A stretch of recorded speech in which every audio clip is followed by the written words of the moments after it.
ధర్మదేశాను ధర్మదేశను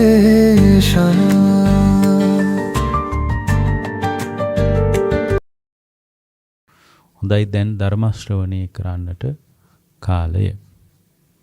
පින්වත්නි, ලෝකයට මේ බුදුරජාණන් වහන්සේගේ ධර්මය ගලපන එක, ලෝකයාට ධර්මයේ දෙන එක, ඒක බොහොම අමාරුයි. ඒක ලේසියෙන් පහසුවෙන් කරන්න පුළුවන් දෙයක් නෙමෙයි. ඒකට හේතුවක් තියෙනවා. හේතුව තමයි ලෝකයට මේ සත්‍ය අවබෝධයට අදාළ මූලික ගුණධර්ම දියුණු වෙලා නැහැ. ඒක දානෙන් පටන් ගන්නෙ. ඒකනේ බෝධිසත්වයන් වහන්සේලා පළවෙනියෙන් දාන පාරමිතාව පුරන්නේ. ඒක පටන් ගන්නෙ දානෙන්.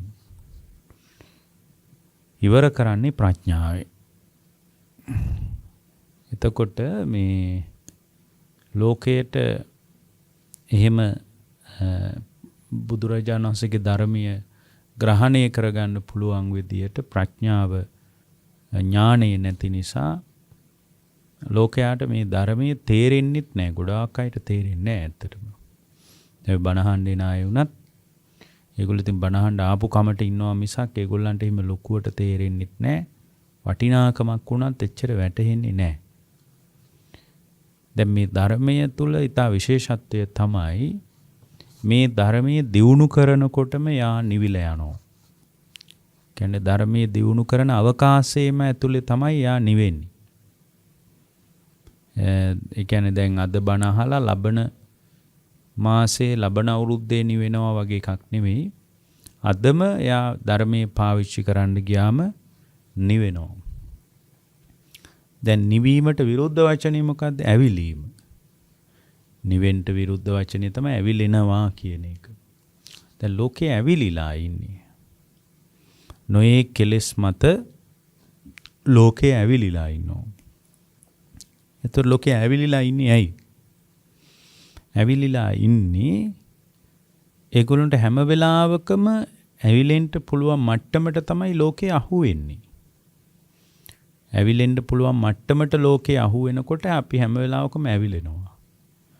මොන වගේද අපි ඇවිලෙන්නේ? ශබ්ද නිසා ඇවිලෙනවා. රූප නිසා ඇවිලෙනවා. ඇවිලෙනවා කියන්නේ මේ ගැටෙනවා කියන එකම නෙමෙයි. නොයෙක් කෙලෙස් උපදවනවා. රාගය වුණත් වෙන්න පුළුවන්. එතකොට මේ වගේ මේ නොයෙක් කෙලෙස්යන් අපි තුල උපදිනවා. දැන් අද මාතෘකාව තමයි අනිත්‍ය සංඥාව වඩන ආකාරය විස්තරාත්මකව පහදලා දෙන්න කියලා තියෙනවා. ඒතර අනිත්‍ය සංඥාව කියලා කියන්නේ ඇත්තරම අනිච්ච සංඥාව කියලා කියන එක මේ තියෙන ගිරිමානන්ද සූත්‍රයේ සහ සූත්‍ර ගණනාවක තියෙනවා. ඒතර අනිත්‍ය සංඥාව වඩනවා කියලා කියන්නේ ඒකට ධර්මී තෝරනවා මේ කතමංචාවසෝ අනිච්ච සංඥා ආනන්ද හාමුදුරුවන්ටත් කියලා තියෙනවනේ ඒක. ඒ විදිහටම අයං උච්චතානන්ද අනිච්ච සංඥා රූපං අනිච්චා වේදනා අනිච්චා සංඥා අනිච්චා සංඛාරා අනිච්චා විඥානං අනිච්ඡන්ති. මේ විදිහට අනිච්ච සංඥාව කියනකොට බුදුරජාණන් වහන්සේ අපට අනුදැන වදාළේ රූපය වේදනාව ආදී ස්කන්ධ ටික අනිත්‍ය වශයෙන් බලන්න කියලා. එතකොට දැන් අපි ඉස්සල්ලාම තේරුම් ගන්න ඕනේ ඇයි අපි අනිත්‍යයි කියලා බලන්නේ? ඉතින් අනවශ්‍ය මැදිහත් වීමක්ද මේක? නැහැ. එතකොට අනිත්‍ය සංඥාව අවශ්‍ය වෙන්නේ මෙන්න මේ පදනම ඇතුළේ. ටික හොඳට ගැඹුරින් විමසන්න ඕනේ මේක තේරෙන්න නම්. දැන් අපිම හදාගත්ත තත්වයක තමයි හිර වෙලා ඉන්නේ. ස්වභාවික තත්වය ඇතුලේ අපි එහෙම හිර වෙන්නේ නැහැ. හිර වෙන්න අවකාශයකුත් නැහැ ස්වභාවික තත්වය ඇතුලේ. ස්වභාවික තත්වය ඇතුලේ හිර වෙන්නේ නැත්තේ ඇයි? දැන් මිනිස්සු ස්වභාවික තත්වය තුල පාවිච්චි කරනවා, පරිහරණය කරනවා. නමුත් කෙලෙස් වලට අවකාශයක් හදාගන්නේ නැහැ. දැන් වතුර දැක්කහම අපිට තණ්හාවක් උපදිනවද නැහැ? මේ යනකොට මේ පොළොවට අපිට තණ්හාවක් උපදිනවද නැහැ? ස්වභාවිකත්වය තුල අපි ඉතා හොඳින් ඇසුරකට යනවා එච්චරයි. කෙලෙස් ගොඩාක් වැඩි වෙනකොට භූමියටත් ආසා කරනවා ඒක හරි. නමුත් ස්වභාවික දේවල් තියෙන්නේ. දැන් මේ හුළඟ හමාගෙන යනවා. හුළඟට අපිට තණ්හාවක් උපදිනවද? මේ හුළඟ gedara තියාගන්න ඕන. මෙතනින් එහාට හමන්න දෙන්න හොඳ නැහැ. මේ හුළඟ අපිට වටිනවා කියලා හුළඟට අපි වැටයිනි ගහලා පරිස්සම් කරන්න හදනවද? නෑනේ. ඒ කියන්නේ ස්වභාවිකත්වය තුළ අපට ප්‍රවේශම් කරන්න කියලා හිතෙන්නේ අපි ස්වභාවිකත්වයේ අත්දකින්න එච්චරයි. හුළඟ හමනකොට ඒ හුළඟ තුලින් ඇතිවෙන මේ පහස අපි හරහා හුළඟ හමාගෙන යනකොට එකෙන් අපිට පහසක් තියෙනවා. අපි ඒ පහස වළඳනවා. නමුත් හුළඟ නවත්තන්න හිතන්නේ නැහැ. ඇයි හුළඟ නවත්තන්නත් බෑනේ. කවුරු හරි කෙනෙක් රෙදි කැල්ලක් අරන් ඇවිල්ලා හුළඟ නවත්තන්න හැදුවොත් මේක මහා මෝඩකමක් නේ. කරන්න බැරි එකක් නේ. දැන් මේ ඉර එළියට අපිට තණ්හාවක් උපදිනවද? ඉර එළියට අපිට තණ්හාවක් උපදින්නේ නැහැ. ඉර පායනකොට එහා පැත්තේ ගෙදරට නම් ඉර පායන්න එපා. මෙහෙට විතරයි ඉර පායන්න ඕන. මේ ඉර එළිය පායන එක මේ පරිසම් කර ගන්න ඕන කියලා අපිට ඉර එළියට තණ්හාවක් උපදින්නේ නැහැ. ඉර එළිය පාවිච්චි කරලා අපි රෙදි වේල ගන්නවා. අධික සීතල තියෙන වෙලාවට ඉර එළියට අපි පින්වත්නි නිරාවරණීය වෙලා ඉන්නවා. ඉතින් ඉර එළියෙන් ලැබෙන ප්‍රසාද ජනක වාසනා ලක්ෂණක් තියෙනවනේ. ඉර එළිය. දැන් සමහර විටමින් වර්ග හිම ඉර එළියෙන් ලැබෙනවා කියලා කියනවා. එහෙම ලැබුණා කියලා අපිට ඉර එළියට තණ්හාවක් උපදින. එන මේ ස්වභාවිකත්වය කියන එක ඇතුලේ අපි ඒක පාවිච්චි කළාට ඒකට තණ්හාවක් උපදින්නේ නැහැ. අන්න ඔය මට්ටමම අපි අපේ මට්ටම කරගත්තාම තණ්හාව උපදින්නේ. ඒකනේ සාරිපුත්ත මහරහතන් වහන්සේ කියන්නේ එක වෙලාවක අර සාරිපුත්ත හමුදුරුවම කියනවා අනේ ස්වාමීනි මම මේ ඉන්නේ උන්වහන්සේගේ කායගත සතිය ගැන කියද්දි කියනවා මම ඉන්නේ හරියට මේ මහ පොළොව වගේ. ඇයි? මේ මහ පොළොවට ඕන දෙයක් දානවා මිනිස්සු. මේ මහ පොළොව කම්පා වෙන්නේ නැහැ. අන්න ඒ වගේ තමයි මම මේ මගේ සවිඥානික කය නඩත්තු කරන්නේ. එච්චර සිහියෙන් මම ඉන්නේ කියලා සාරිපුත්ත හමුදුරුවෝ කියනවා. සාරිපුත්තයන් වහන්සේ කියනවා මම මේ ඉන්නේ ස්වාමිනී උහුළඟ වගේ. ඇයි? උඩු හුළඟට ඕන දෙයක් ගහගෙන යනවා. හොඳ ඒවත් ගහගෙන යනවා, නරක ඒවත් ගහගෙන යනවා. ඕන එකක් ගහගෙන යනවනේ උඩු හුළඟට. ඒකට උඩු හුළඟට එක එක ඒවා ගහගෙන ගියා කියලා උඩු හුළඟ කම්පාවටපත් වෙනවද? මේ මට මම ඔයවා නම් ගෙනියන්න බෑ. මම හුළඟට ගෙනියන්නේ මේවා විතරයි කියලා එහෙම එකක් නැහැ. උඩු හුළඟට අහු වෙන ඕන දෙයක් ගහගෙන යනවා. ස්වාමීනි මම මේ කය ඇසුරු කරන්නේ අන්න ඒ මට්ටමේ. මම මේ කය ඇසුරු කරන්නේ අන්න ඒ විදියට. හරියට හුළඟ වගේ. උඩු හුළඟ වගේ. මම මේ කය ඇසුරු කරන්නේ. ස්වාමීනි මම මේ කය ඇසුරු කරන්නේ කොච්චර සිහියෙන්ද කය ඇසුරු කරන්නේ කිව්වොත් ස්වාමීනි මම හරියට මේ කය ඇසුරු කරන්නේ සැඬොල් දරුවෙක් අපවිත්‍ර අසුචි භාජනයක් අරගෙන ඒගොල්ලෝ ගෙවල් වල වැඩ කරන්න හිටියේ තාම නීච වැඩ ටික කරන්නේ චණ්ඩාල කුලේ මිනිස්සු ඒ කාලේ. ඉතින් කුලවාදේ බොහොම බරපතල විදියට තිබ්බ වෙලාවක් නේ. එතකොට මේ චණ්ඩාල කුලේ දරුවෙක් පාරට බහින්නේ නැහැ කියනවා වටපිට බලන්නේ නැතුව. මොකද බොහොම කුලවන්ත මිනිස්සු පාරට මුණ ගැහුනොත් මේ චණ්ඩාල කුලේ ඉන්න කෙනාව බරපතල දණ්ඩනයකට ලක් කරන්න පුළුවන්. සැඬොල් දරුවෙක් පාරට එනවා වගේ මම පාරට වඩින්නේ පිණ්ඩපාතේට එන්නේ. එච්චර මම නිහතමානී. මම මේ එළඹ සිටි කය පිළිවෙ ඇයි අර මේක අනිත්‍යයි කියලා වැටහෙන්න මාන්නක්කාරකමක් එන්නේ නැහැ.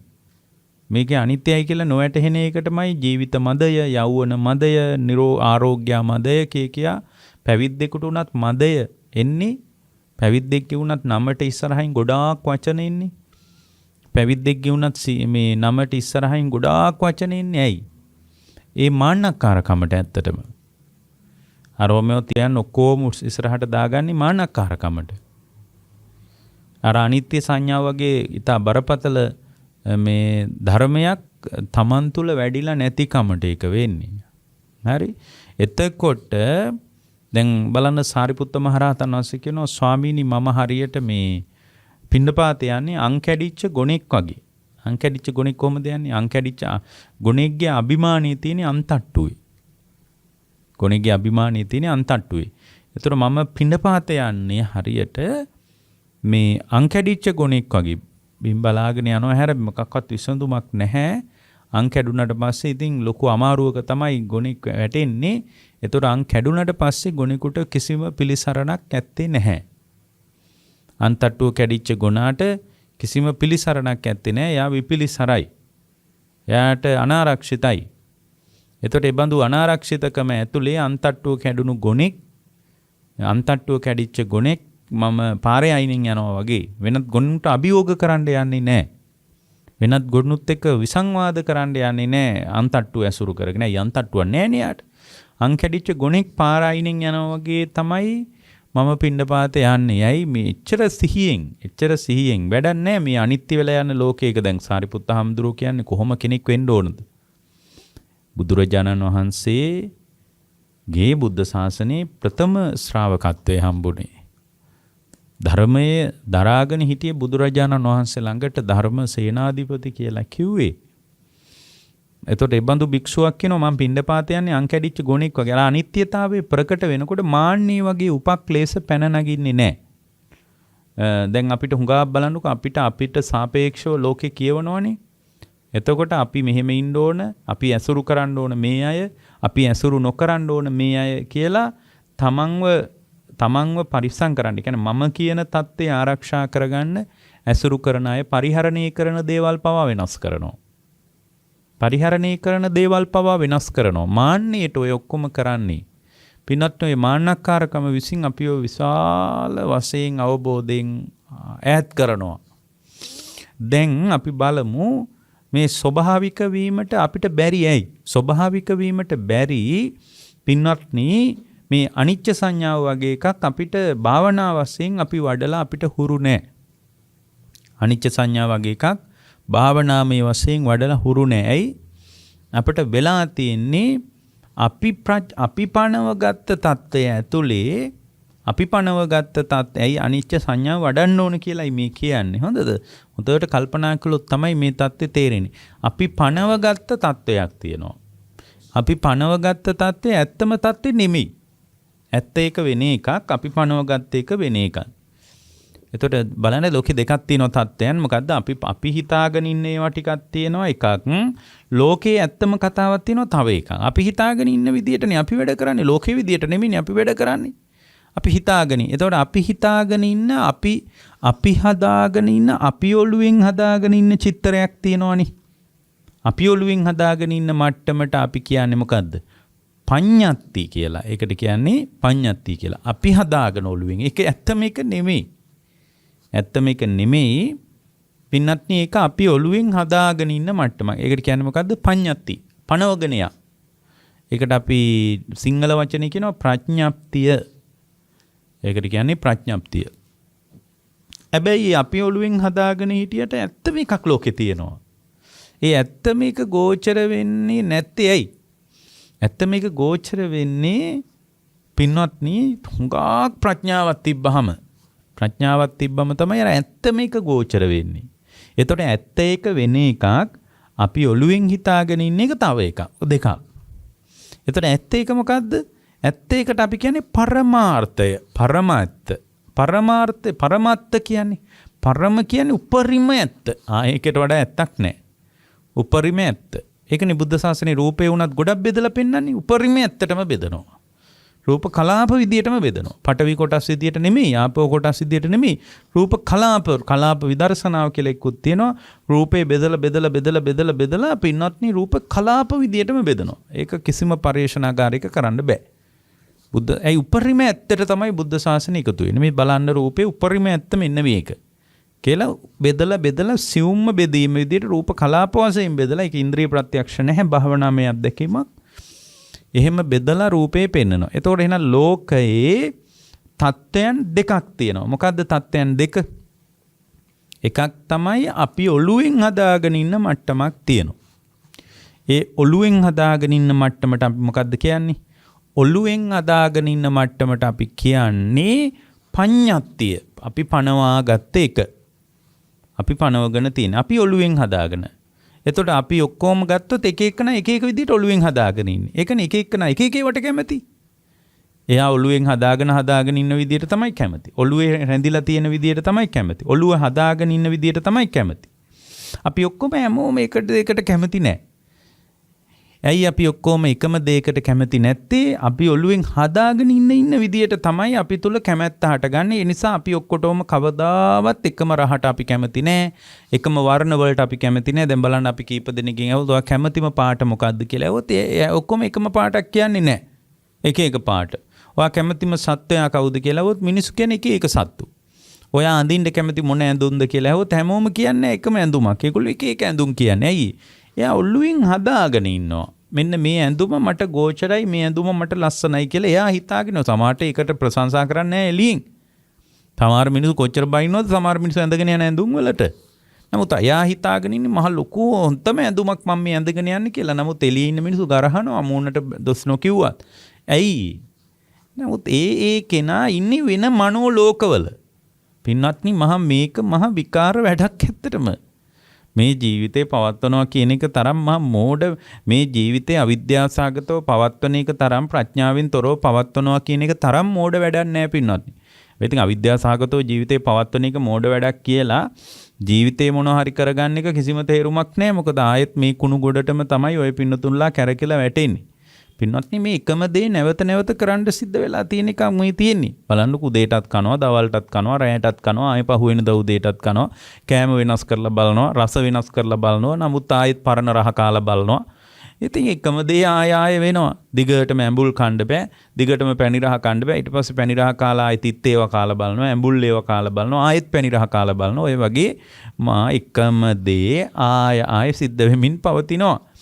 ඉතින් කොහෙන් කාලා බැලුවත් ඔච්චර තමයි. හරිද? එතකොට ඉතින් මේ එකම දේ සිද්ධ වෙන ලෝකයක් ඇතුලේ පින්වත්නි මේකේ වඩා ඉහළ රහක් මොන ලෝකෙවත් නැහැ. ඇමරිකාවෙත් නැහැ, එංගලන්තෙත් නැහැ, ඕස්ට්‍රේලියාවෙත් නැහැ, කැනඩාවෙත් නැහැ, ලංකාවෙත් නැහැ, කොහෙවත් නැහැ. කොහෙවත්ම නැහැ. එහෙම තියනවා නම් මිනිසුන්ට ඔය පැත්තේ ඉන්න මිනිසුන් හම්බෙලා තියෙන්න එපාය. හරිද? එහෙම අර්ථයක් නැහැ ඇත්තටම. මේ ජීවිතේ එහෙම අර්ථයක් හොයන එක කිසිම තේරුමක් නැහැ. තේරුමක් නැහැ. දැන් අපිට හිතෙනවා අනේ ලෝකෙ වටේ යන්න පුළුවන් නම් හොඳයි කියලා. ඉතින් ලෝකෙ වටේ යන මිනිස්සුන්ට හිතෙනවා අනේ එක තැනක හිටියා නම් හොඳයි කියලා. මේ හිතේ හැටි එහෙම.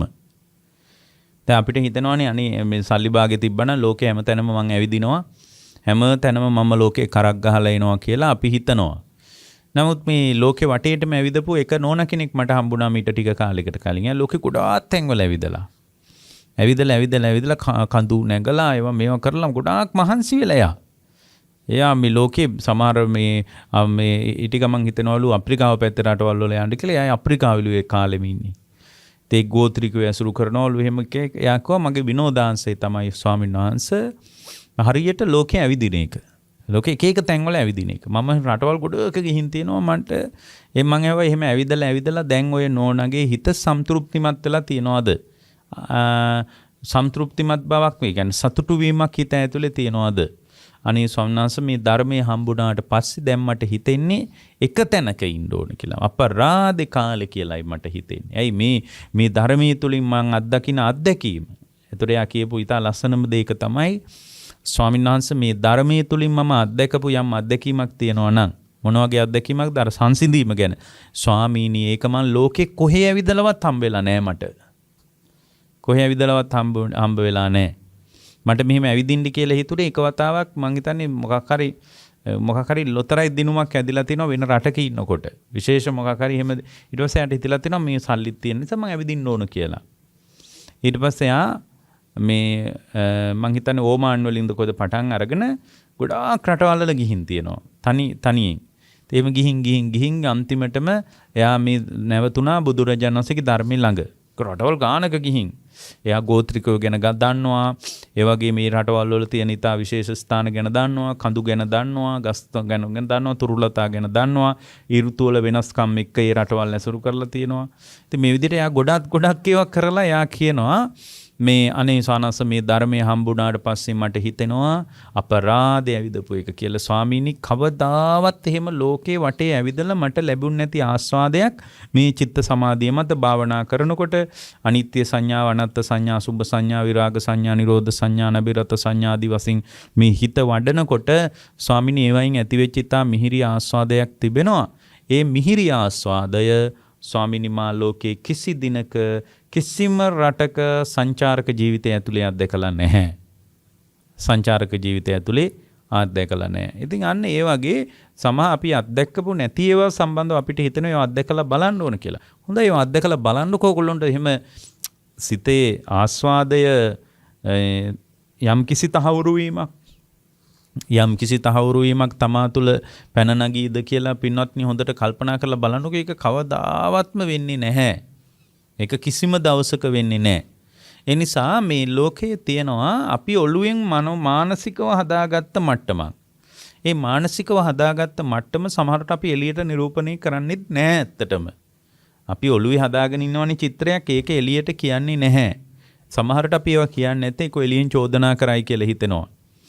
එළියට විවෘත වුණොත් එහෙම මේ සංස්කෘතික ධාරාවට ඒක ගැලපෙන්නේ නැහැ කියලා හිතෙනවා. මේ සංස්කෘතික මිනිස්සු ඉන්න තැනක මගේ ඔළුවේ තියෙන චිත්‍රයට ගරහන්න පුළුවන් කියලා හිතෙනවා. ඒ නිසා ඔළුවේ හැමදාමත් මේ මනෝමය ලෝකයේ මනෝමය වශයෙන්ම තියාගෙන සමහර අය මැරිලා යනවා.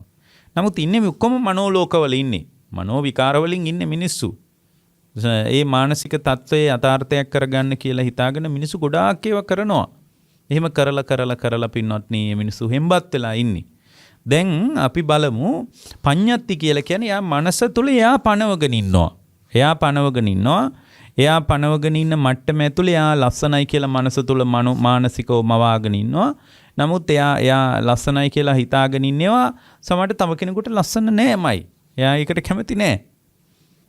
දැන් අපි බලමුකෝ සමහර අය කෙනෙක් විවාහ වෙන්නේ එයා බොහොම රුචිකර නිසා. නමුත් තවත් කෙනෙක් කියන්න පුළුවන් අපෝයි ඔයාට ඊට වඩා හොඳ කෙනෙක් හොයාගන්න තිබුණා කියලා. ඔයිට වඩා පෙනුම තියෙන කෙනෙක් හොයාගන්න තිබුණානේ අපරාධනේ යා විවාහ වුණේ කිව්වට එයාගේ ඔළුවේ ඇඳිච්ච චිත්‍රයේ මානසික මනෝමය තත්වය තුළ එයා ඊටාම ආස්වාදයෙන් තමයි ඒක නා ඇසුරු කරගෙන ඉන්නේ. එතකොට මේ මානසික මනෝලෝකවල තමන් හිර වෙලා ඉන්නවා. ඒක ඇතුලේ ලස්සන අවලස්සන වශයෙන් එයා මානසිකව මවාගෙන ඉන්නවා. ඒක ඇත්තක්ම නෙමෙයි ඇත්තටම. එතකොට මෙන්න මේකට අපි කියනවා පඤ්ඤත්තිය. පනවගෙන මානසිකව පනවගෙන. එතකොට මේ මානසිකව පනවගත්ත தত্ত্বය ලෝකෙට බාහල බලනවා.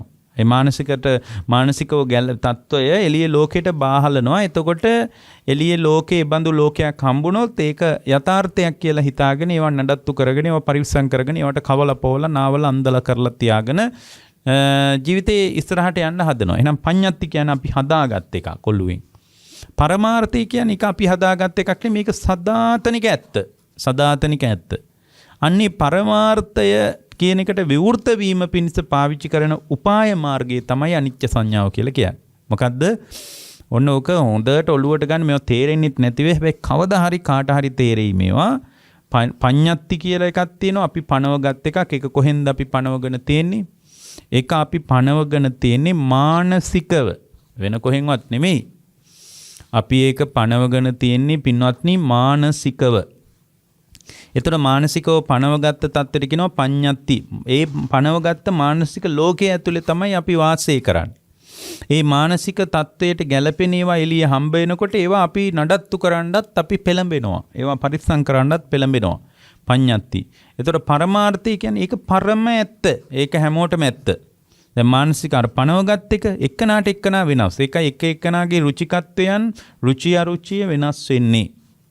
කැමැති අකමැති දේවල් වෙනස් වෙන්නේ ඒකයි. හැබැයි පරමාර්ථය නම් පින්වත්නි කවදාවත් වෙනස් වෙන්නේ නැහැ. ඒක පරම ඇත්ත. ඔක්කොටම ඇත්ත ඒක. එතකොට පඤ්ඤත්තිය ඒ කියන්නේ පනවගත්ත తত্ত্বය පරමාර්ථයේ දක්වා අරන් යන්න ඒ ශ්‍රාවකයාව පාවිච්චි කරන්න එයා පාවිච්චි කරන්න ඕන දෙයට අපි කියනවා මොකද්ද? අනිච්ච සංඥාව. අනිච්ච සංඥාව. දැන් අපි මේ විදිහට නිකන් කල්පනා කරලා බලමු. පින්වත්නි අපි තුල පනවා ගැනීමක් තියෙනවා කාලපඤ්ඤත්ති කියලා. අපි තුමු කාලේ පනවගෙන. මොකද්ද කාලේ පනවගෙන තියෙන්නේ? මේ චන්ද්‍ර සූර්යාගේ ගමන් මාර්ගයත් එක්ක උදේ කාලේ, හවස් කාලේ, දවල් කාලේ කියලා අපි මේ වෙලාවේ පනවගෙන. දැන් හිතන්නකෝ ඔය පින්නතුන්ලා මේ වෙලාවේ පසලක ගන්නවා උදේ කාලේ කියලා. නමුත් ඇමරිකාවේ ඉන්න මිනිහෙකුට මේක උදේ කාලේ නෙමෙයි. එයාට ඒක හවස් කාලේ. එයාට ඒක රාත්‍රී කාලේ ලැබිලා තියෙන. දැන් මේ බණ ඇහෙන වෙලාව, ඒ කියන්නේ මෙතන මේ ශාලාවට ආපු අය බණ අහන වෙලාව ඇමරිකාවේ කෙනෙකුට රාත්‍රිය. එයා රාත්‍රියේ යාට එළඹිලා තියෙන්නේ. අපි මෙහි උදේ කාලේ කියලා මේ චන්ද්‍ර සූර්යාගේ ගමන් මඟ ඇතුලේ අපි හදාගෙන නමුත් ඇමරිකාවේ කෙනා රාත්‍රී කාලේ කියලා හදාගෙන රාත්‍රියට කළ යුතු කෘත්‍යයන් රාත්‍රියට අඳින්න ඕන විදිය රාත්‍රියට ගනුදෙනු කරන්න ඕන විදිය රාත්‍රියට ආහාර පාන ගන්න ඕන විදියට එයා ආහාර පාන ගනිද්දී අපි දැන් මේ වෙලාවේ උදේ කාලේ කියලා ඔළුවෙන් පනවගෙන උදේට හරියන විදියට කනවා උදේට හරියන විදියට වැඩ කරනවා උදේට හරියන විදියට අඳිනවා ඔක්කොම කරනවා. එතකොට උදේ කාලේ කියන එක අපට සාපේක්ෂව පැවතුනාට ඇමරිකාවේ මිනිසුන්ට සාපේක්ෂව ඒක රාත්‍රී කාලය. එහෙනම් මේ පඤ්ඤත්තිය පනවගත් එක ඒකට අපි කියන්නේ මොකද්ද? කාල පඤ්ඤත්ති. පඤ්ඤත්ති ගොඩක් තියෙනවා. කාල පඤ්ඤත්ති, දිසා පඤ්ඤත්ති, ඊට පස්සේ අර්ථ පඤ්ඤත්ති. අර්ථ පඤ්ඤත්ති කියන්නේ මොකද්ද? අර්ථ පඤ්ඤත්ති කියලා කියන්නේ ශබ්දයේ අනුසාරයෙන් මනස තුල පනව ගන්න ඒවට. අර්ථ පඤ්ඤත්ති කියන්නේ. අර්ථ පඤ්ඤත්ති කියන්නේ මොකද්ද? ශබ්දයේ අනුසාරයෙන් යාම් පනව ගන්නවා. ඔන්න මට බනිනවා කියලා හිතනවා ශබ්ද ඇහෙනකොට. ශබ්දය ඇහෙනකොට ඔය බනිනවා කියලා හිතනවා. දැන් සමහර රටවල් වල භාෂා තියෙනවා. දැන් උදාහරණයක් විදිහට දැන් සමහර කොරියාව වගේ රටක භාෂා ශෛලිය දිහා බැලුවට පස්සේ තේරෙනවා ඔවුන් කතා කරන වාක්කෝෂය සහ අපේ වාක්කෝෂය අනුව බැලුවට පස්සේ ඒගොල්ලෝ සාමාන්‍ය කතා කරනකොට නිකන් අපිට බනිනවා වගේ දැනෙන්න පුළුවන්.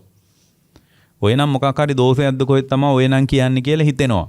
ඇයි අපි ඔළුවෙන් අත්පඤ්ඤත්ති අර්ථය පනවගෙන තියෙන්නේ කොහොමද? වචන කතා කරන විදිහ අනුව අපට අර්ථය මනසට නැගෙනවා. වචන කතා කරන විදිහ අනුව අර්ථය මනසට නැගෙනවා. එතකොට දැන් සමහර විට දැන් අපි කන්න කියලා කිව්වහම මේ පින්වත්නි කෑම කන අර්ථයක් එනවා. කන්නකෝ කියලා වගේ කිව්වහම මේ ඒක කණේකට විරෝධාකල්පයක්ත් තියෙනවා සමහර වෙලාවට. ඔක්කාලා බලන්නකෝ කියලා කියනකොට.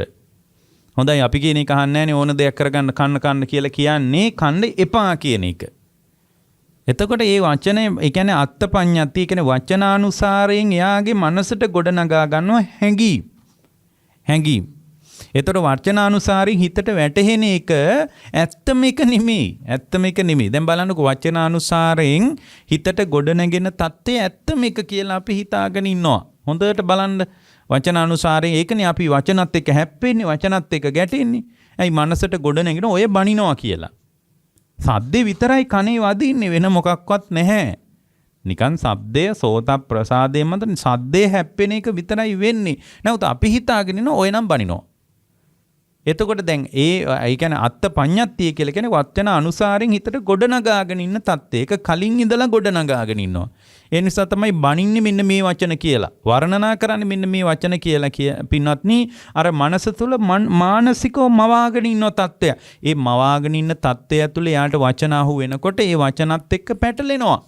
ඔය බනිනවා කියලා පැටලෙනවා, ඔය වර්ණනා කරනවා කියලා පැටලෙනවා. සාමාන්‍යයෙන් අසුරුතවත් පෘථග්ජනයෙක් ධර්මයේ දන්නේ නැති ප්‍රඥාවක් නැති ශ්‍රාවකෙක් වර්ණනාවටත් අහු වෙලා යනවා. ප්‍රශංසාවටත් අහු වෙලා යනවා. ඒ කියන්නේ සමහර අය ප්‍රශංසා කරාට පස්සේ ඒකෙන් එයා ඇඳ ගන්නවා. ඒ ප්‍රශංසාවෙන් පොඩි ප්‍රශංසාවක් ඇතුලේ යාව ලේසියෙන් අල්ලන්න පුළුවන්. ඒ වගේම පොඩි ගරහාවක් ඇතුලේ යා තුල මහා බරපතල ගැටුමක් හදන්නත් පුළුවන්. ඇයි?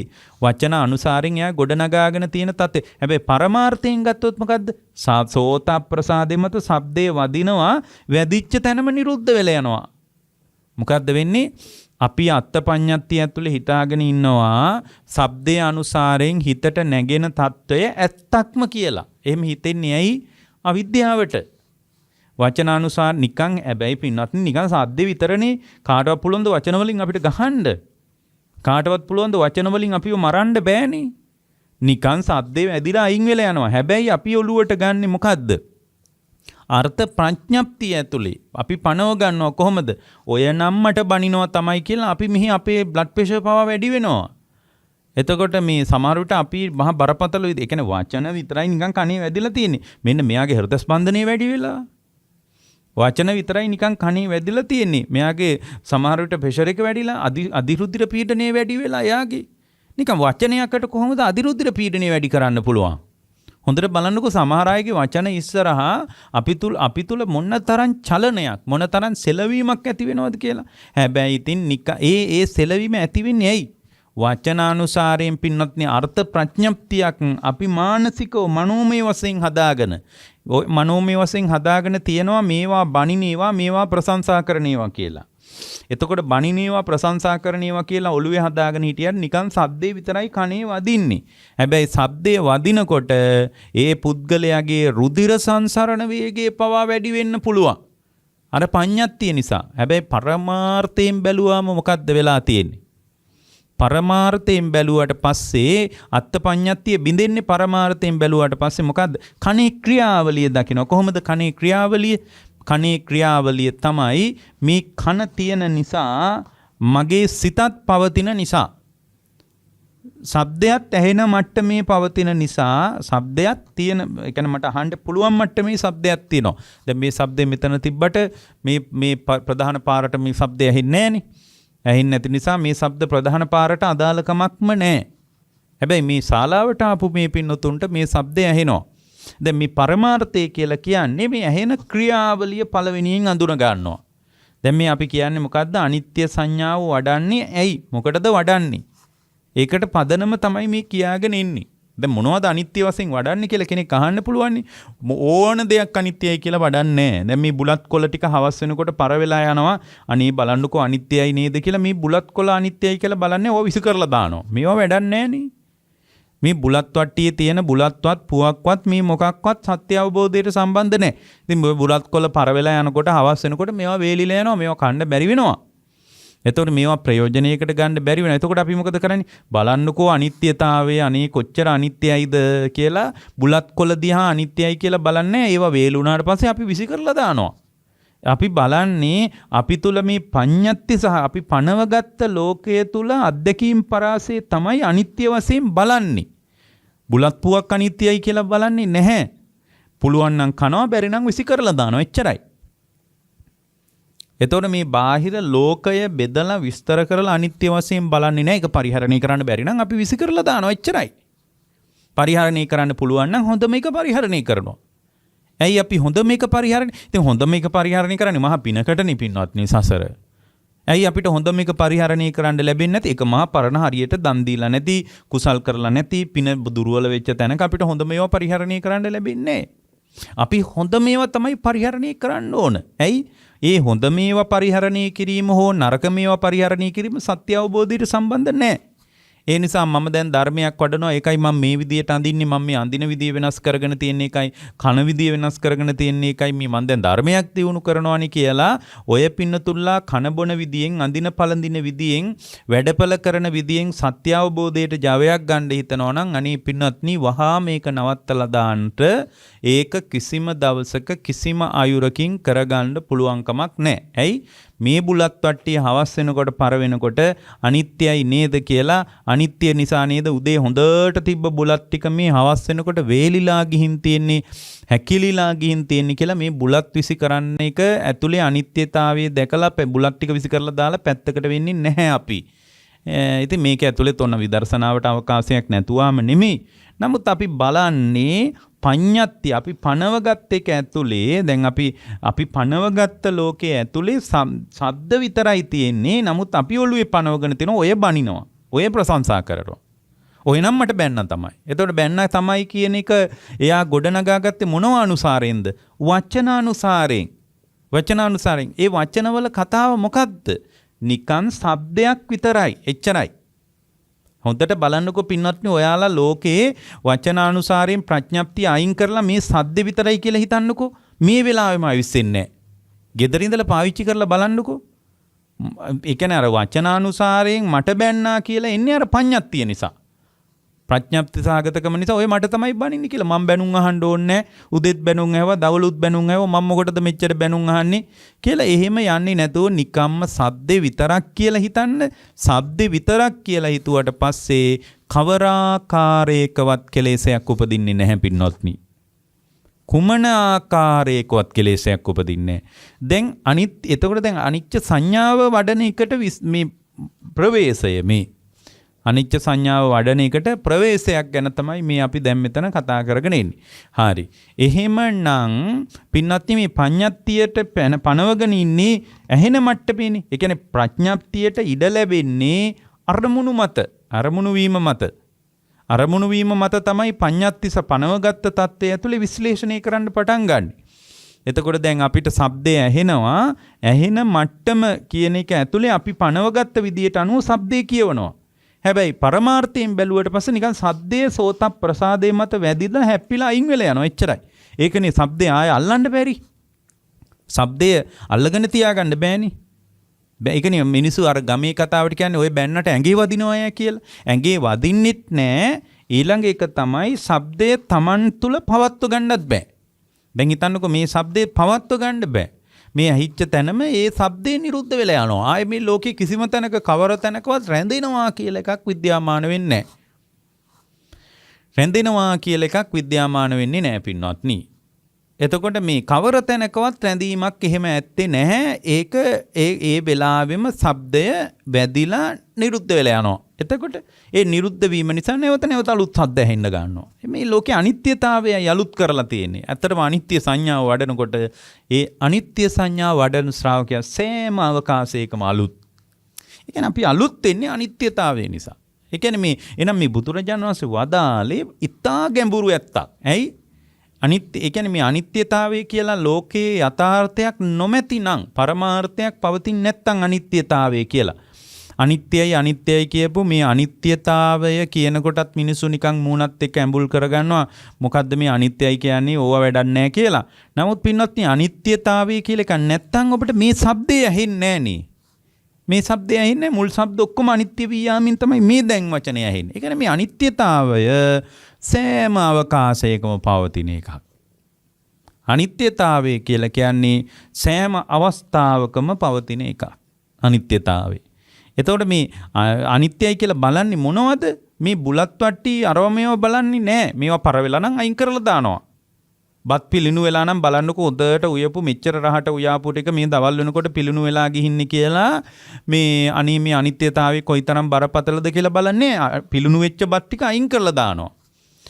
පිළිණු වෙනකොට හරි අනේ මේ බාගෙට පිළිණු වේගන යනකොට හරි කණ්ඩ වෙලා තියෙන්නේ ඇයි? කණ්ඩ වෙලා තියෙන්නේ ආ සසර දීලා නැතිකමට. අනේ මම සසර දීලා නෑ නේද?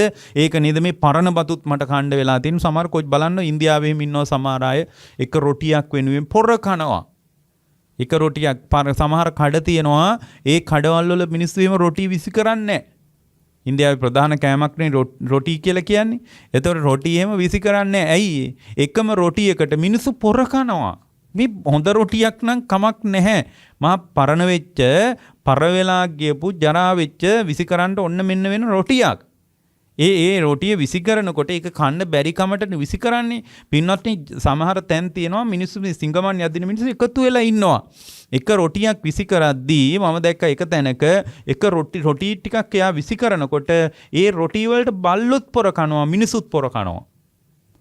එතකොට ඒ පිළුණු වෙච්ච රොටි කණ්ඩ වෙච්ච එක ඇතුලේ ආ දකින්න ඕන මොකද්ද? අනේ මෙහෙම මට කණ්ඩ වෙලා තියෙන්නේ මට පරණ පවකට. පරණ මම පින් කරලා නැහැ. පින් කළත් මම දීලා නැහැ හොඳට ප්‍රණීත දේවල්. ඒ විදියට මට ප්‍රණීත දේවල් දෙන්න බැරි වෙච්ච නිසා මේ බඳු ඉතා ගොරෝසු ආහාර වලින් මට යැපෙන්න වෙලා. එච්චරයි කතාව. එච්චරයි කතාව. මේක මේ රටේ ප්‍රශ්නයක්, ආර්ථික ප්‍රශ්නයක්, අරෝමෙව මහ ලොකු විශ්ලේෂණ වලට අපි යන්නේ නැහැ බෞද්ධයන් විදියට. මොකද්ද? පිළුණු වෙච්ච රොටියක් කණ්ඩ වෙලා තියෙන්නේ, පරණ වෙච්ච රොටියක් කණ්ඩ වෙලා තියෙන්නේ. හැමදාම නැවුම් දේවල් නැතුව පරණේවම අනුභව කරන්න වෙලා තියෙන්නේ. අවශේෂ භාගයේ කණ්ඩ වෙලා තියෙන්නේ, අවසාන කොටස කණ්ඩ වෙලා තියෙන්නේ. ඇයි? මම සසර දීලා නැහැ. මුල්ම භාගයේ දීලා නැති නිසා මට මුල්ම භාගයේ හම්බ වෙන්නේ නැහැ. ඒක ලෝක ධර්මයක් නෙවින්නත්නි. මධ්‍යම භාගයේ දීලා තියෙන මිනිසුන්ට මධ්‍යම භාගයමයි අහුවෙන්නේ. අවසාන භාගයේ දීලා තියෙන මිනිසුන්ට අවසාන භාගයමයි හම්බ වෙන්නේ. දංකුඩ දීපු අයට දංකුඩමයි හම්බ වෙන්නේ. නිසා තමයි බුද්ධ ශාසනය කියන්නේ දෙනකොට ප්‍රණීත දේම දෙන්න. ප්‍රණීත දේම දෙන්න. ඒකනේ දන් දෙනකොට කියන්නේ සක්කච්ඡන්දානන් දෙති සකස් කරලා දෙන්න, අත් දෙකෙන් දෙන්න, විසි නොකරන දෙයක් දෙන්න, කර්මඵල විශ්වාසයෙන් දෙන්න කියලා දෙනකොට දීමේ කතාව, දෙන එකේ කතාව බුද්ධ ශාසනය කියන්නේ ඇයි? දෙන ඒවා ඒ විදියට ලැබෙනවා එච්චරයි. පර වෙච්ච ඒවා අනුභව කරන්න වෙන්නේ පර වෙච්ච ඒවා දීලා තියෙන නිසා.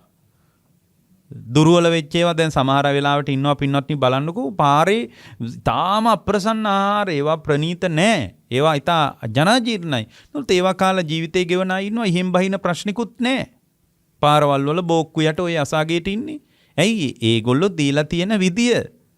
හිගන්න වැඩි වෙලා තියෙන්නේ මේ පාලන තන්ත්‍රයේ තියෙන අර්බුදයක් කියලා දැක්කොත් එතන මහ විශාල ව්‍යාකූලත්වයක් නිර්මාණය වෙන්නේ.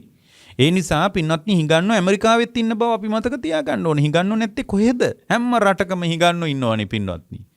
ඒ නිසා මේ රටේ ශාස්ත්‍රීයත්වයෙන් හිඟන්නු නැති කරන්න පුළුවන් කමක් නැහැ. ඇයි හිඟන්නිකුට හිඟමනක් හිඟා කාලා ජීවත් වෙන රටාවක් එයාට උරුම වෙලා තියෙන්නේ. එයා සසර දීලා නැති කමමයි වෙන මොකක්වත් නෙමෙයි. දැන් බලන්න පින්වත්නි මෙතන ඊට වඩා ගැඹුරක් අපි දකින්නේ. අපි පනවාගෙන ඉන්න එක ඇතුලේ අපට ශබ්ද ඇහෙනකොට ඒ ශබ්දය අපි පනවගත් එක අනුව විමසනවා, කියවනවා, තේරුම් ගන්නවා, අර්ථ පිරික්සා බලන්න පටන් ගන්නවා. එහෙම කරන්නේ නැතුව ඕගොල්ලන්ට පුළුවන් නම් ඇහෙන මනාප ශබ්දයක් අමනාප ශබ්දයක් දෙකම මනාප ඒවයි අමනාප ඒවයි කියලා අපි පනව ගන්නවනේ. මනාප ශබ්ද අමනාප ශබ්ද කියලා ශබ්ද જાතියක් නැහැ. මොකද්ද වෙන්නේ? කනට ශබ්ද වදින එක විතරයි වෙන්නේ. අනේ ශබ්දේ විතරයි නේද කියලා හිතපු ගමන් මනාප ශබ්දේ අමනාප ශබ්දේ අරමුණු කරගෙන තමන් තුල කෙලෙස් පැන නගින්නේ නැහැ. හැම වෙලාවකම හිතනකො නිකන් සද්දේ විතරනේ. ආයේ ඔය ශබ්ද ඉතුරු වෙන්නේත් නැහැ. උන ඉතුරු වෙනවා නම් ඒත් කමක් නැහැ. ශබ්දේ හිතේ රසහන් කරගන්න නැති මට්ටමට ඔය පින්නතුන්ලා දක්ෂ වෙන්න.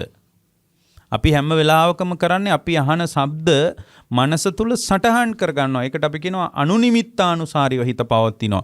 ඒක කරන්න එපා. නිකම්ම හිතන්නකො කවුරු බැන්නත් කවුරු ප්‍රශංසා කළත් සද්දේ විතරයි නේද කියලා හිතන හිත මැදහත් වෙනවා. පින්වත්නි හිත උපේක්ෂා සහගත වෙනවා. ලෝකයේත් එක්ක කවරාකාරයකවත් ගැටුමක් නිර්මාණය වෙන්නේ නැහැ. එතකොට දැන් මේ ශබ්දේ ඇහෙන මට්ටමක් තියෙන්නේ. ඇහෙන මට්ටම කොහොමද එන්නේ? ඔන්න ධර්මයේ පටිච්ච සමුපාදයේ තමයි ඕක කියන්නේ.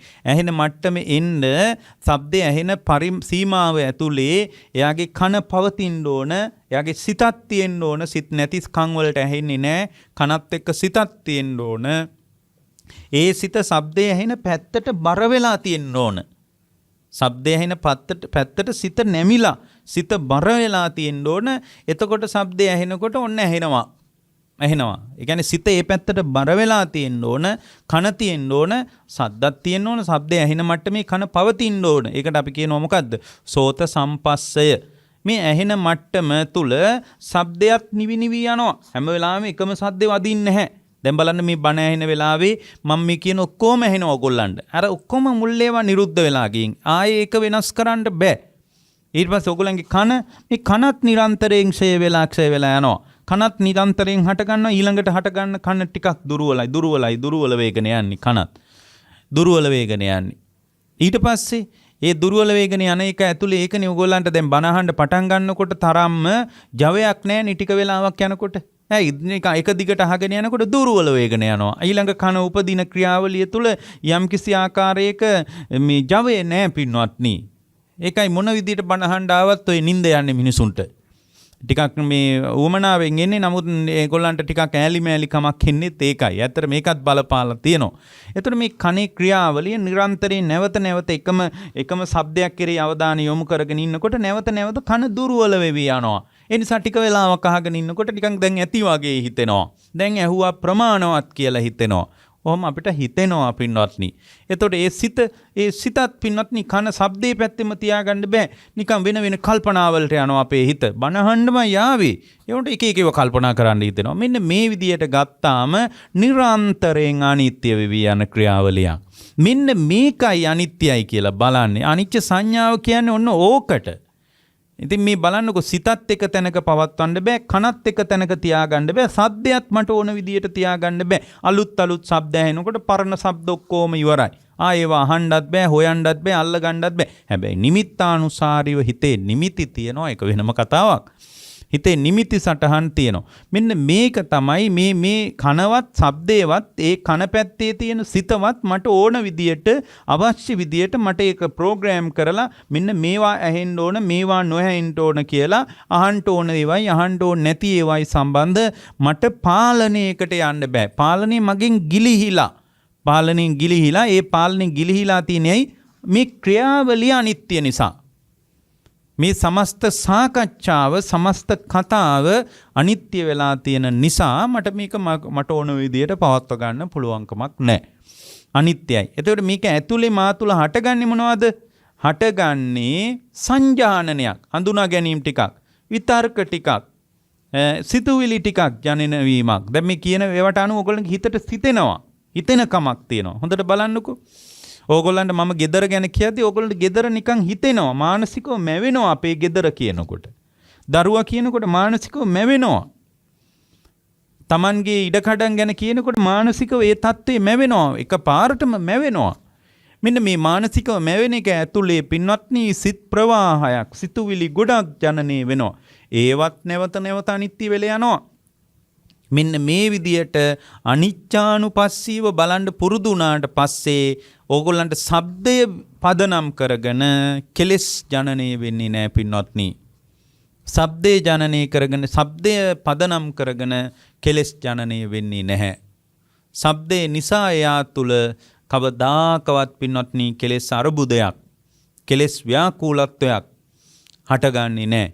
එතකොට මෙන්න මේ විදියට යම් ශ්‍රාවකෙක් අනිත්‍යයි කියලා ජීවිතේ විමසන්න පටන් ගත්තොත්, මේ විදියට විමසලා බලන්න පටන් ගත්තොත් මොකද වෙන්නේ? අනිච්චානුපස්සී විහරණීන් පාසය කරනකොට මොකද්ද වෙන්නේ? මෙන්න මේක තමයි ප්‍රඥාවේ අත්පොත් තියනවා කියලා කියන්නේ. ප්‍රඥාව, ඒ කියන්නේ නිවන් දකින්න මට්ටමට ප්‍රඥාව මෝරන්න පටන් ගන්න තැන මේ මොකද්ද? අනිච්චානුපස්සන. මේ ක්‍රියාවලියයි අනිත්‍යයි කියලා බලන්නේ. ඒතකොට මේ බුලත් වට්ටිය අනිත්‍යයි කියලා බලන්නේ නැහැ. පර වුණොත් විසි කරලා දැම්ම. එච්චරයි. ඒක දිහා බලන්නේ නැහැ. බත් ටික පිලුණු නම් පිලුණු වෙච්ච බත් පිඟාන දිහා බලාගෙන අනිත්‍යයි නේද? උදේ හොඳට උයාපු ටික මේ දවල් වෙනකොට අනිත්‍ය නේ. ඒක විසි කරලා දානවා. එච්චරයි. ඕනනම් අලුතෙන් උයා ගන්නවා. එපමණයි. ඒක අනිත්‍යයි කියලා බලන්නේ. හැබැයි ඒක ඇතුලේ අනිත්‍යතාවයේ විමසා බැලීම පිළිබඳ කමටහනක් නැහැ කියලා අපි කියන්නේ නැහැ. හැම දෙයක් මෙහිමයි. පරමල් ටික දිහා බලාගෙනත් අනිත්‍යයි කියලා බලන්න කියලානේ බුදුරජාණන් වදාළේ. මේ කියන්නේ ඒ පරමල් ටික දිහා බලලා ඒ බැල්මින්ම යාගේ කය දිහා බලන්න ඕනේ. එහෙමයි මල් පූජා කරන එක තියෙන්නේ. මල් පර වෙලා යනවා, මලේ සුවඳ පිරිහිලා යනවා, අනිත්‍යයි නේද කියලා බලන එක අපේ ක්‍රමේ නෙමෙයි. මල දෙස බලලා යාගේ කය දිහා බලන්න පටන් ගන්න ඕන. ඒකනේ බුද්ධ ශාසනය කියන්නේ කොහමද? මෙන්න මෙහෙම එකක් කියනවා. කොහමද? පුප්පං මිලායාති යතා ඉදම්මේ. පුප්පං මිලායාති, මේ මල මිලින වී යනවා. පුප්පං මිලායාති යතා ඉදම්මේ. කොයි වගේද? හරියට කායෝ තථායාති විනාශ භාවං. හරියට මේ ඇඟ විනාශ වෙලා යන්නේ යම්සේද මේ මල පරවීම සහ කය පරවීම කියන සිද්ධි දෙක අතර සමතාවය දකිනවා. කතේ කය දිහා බලන්නේ නැතුව මල් පර වෙලා යනවනේ අනිත්‍යයි කියලා බලනවා නම් ඒක විදර්ශනාවටවත් ප්‍රඥාවටවත් අදාළ නැහැ. එතකොට දැන් බලන්න මෙතන බලන්නේ යාගේ සිතද, යාගේ කනද, යාගේ ඇහෙන ශබ්දයේද මේ ක්‍රියාවලියම අනිත්‍යයි කියලා බලනකොට ඒ අනිච්චානුපස්සන. ඔන්න බලන්න බුද්ධ ශාසනය කියන වාක්‍ය. අනිච්චානුපස්සනා භාවිතා බහුලීකත. ඒ අනිත්‍යය ඒ මොහොතේම බහුල වශයෙන් වඩන්න පුරුදු වුණොත් අපිට හුරු නෑනේ ඒක. ඇහෙන මට්ටමේ තුල ශබ්දේ විතරයි කියලා බලපු ගමන් පින්වත්නි කෙලෙස් නෑනේ. බැන්න කියලත් නැහැ, වර්ණනා කළා කියලත් නැහැ, ප්‍රශංසා කළා කියලත් නැහැ, දෝෂාරෝපණය කළා කියලත් නැහැ, චෝදනා කළා ඔක්කොම පින්වත්නි ඇහෙන එක ඇතුලේ පඤ්ඤත්ති සහගතකම ඇතුලේ, පරමත්ත සහගතකම ඇතුලේ පින්වත්නි ශබ්දය විතරමයි යාට වැටෙන්නේ. මොකුත් නැහැ නෙමෙයි. ශබ්දේ කනේ වදිනවා, විසි වෙලා යනවා. එච්චරයි. ඉතුරු නැතුව විසි වෙලා යනවා. ඉතිරි නෑ, කොහෙවත් රැඳෙන්නේ නෑ. මේ විශ්වයේ කවර තැනකවත් රැඳෙන්නේ අපේ අවිද්‍යාවට, අපේ මෝඩකමට හිතේ සටහන් කරගෙන ඉන්නවා. ඒක හිතේ සටහන් කරන්නේ අපේ මෝඩකමට මිසක් ඒක මේ පරමාර්ථය නෙමෙයි. එතකොට මෙන්න මේ අනිත්‍ය වශයෙන් බලනකොට අනිච්චානුපස්සනා භාවිතා බහුලීකත අනිත්‍යයි කියලා බලන එක ඇතුලේ මොකද්ද වෙන්නේ? ජවන පඤ්ඤම් පරිපූර්ණති. ජවන ප්‍රඥාවක්. ඔන්න ඒකයි මම කිව්වේ ප්‍රඥාවේ අත්පොත් තියනවා කියලා. ජවන පඤ්ඤා කියලා කියන්නේ වහා අවබෝධයේ පැත්තට හැරෙන ප්‍රඥාවක් මෝරනවා. එහෙනම් මතක තියාගන්න මේ ක්‍රියාවලිය අනිත්‍යයි කියලා බලන්නේ නැති කෙනෙකුට ජවන පඤ්ඤා වහා අවබෝධේ කරා දුවන ප්‍රඥාවක් මෝරන්නේ නැහැ. මෙන්න මේකයි නිවන් මඟ. මෙන්න මෙතනින් තමයි නිවන් මඟ ස්පර්ශ කරන්න තියෙන්නේ. මෙන්න මේකෙන් තමයි නිවන් මඟ Tamanට දර්ශනය වෙන්නේ. එහෙනම් අනිත්‍යයි කියලා බලන බැල්ම නැත්තම් ශ්‍රාවකයෙකුට අමා නිවන සම්බන්ධ සාකච්ඡාව සාධාරණ නැහැ. ඉතින් මේක ආය අහලා හොඳට ඔලුවට ගන්න. එතකොට ටික දවසක් යනකොට නිකන් ශබ්ද විතරක් වැටහෙවි. අර පඤ්ඤාතිස් ප්‍රණවගත්ත මානසික ගතිය ඇතුලේ ශබ්දේ වැටහෙන්නේ නැතුව යනවා. අවස්ථාවට ප්‍රතිචාර දක්වලා පැත්තකට වෙනවා. වචනානුසාරයෙන් ගොඩනැගෙන තත්ත්වය ඇතුලේ මට බැන්නා කියලා ඒකට කෝන්තරයක් හදාගෙන නැවත නැවත පැටලෙන්න අනාගතේ කෙලෙස් සහගතව සැලසුම් කිරීමක් Taman තුල පැන නගින්නේ නැහැ. අවස්ථාවට ප්‍රතිචාර දක්වන එක හරිම රසවත් පින්වත්නි. ඒක හරිම රසවත්. ඒ රසවත් බව හොඳට වළඳන්න. ඒ රසවත් බව වළඳනකොට කවදාවත් මේ කෙලෙස් අරුබුදයක් ඇතුලේ හිර වෙන්නේ නැහැ. ගැටුමක් නැහැ මානසිකව. හරිම සංසුන් යාගේ ඇතුළාන්තේ. ඒ බඳු සංසුන් ඇතුළාන්තයක් වෙනුවෙන් අපි සූදානම් විය යුතුයි. එබඳු සූදානමක් පිණිස මේ බුද්ධ දේශනාව ඔය පින්නතුන්ලා හැම දිනාටම උපකාර වේවා කියලා අපි ප්‍රාර්ථනා කරනවා. නිම්බාන පරමං සුඛං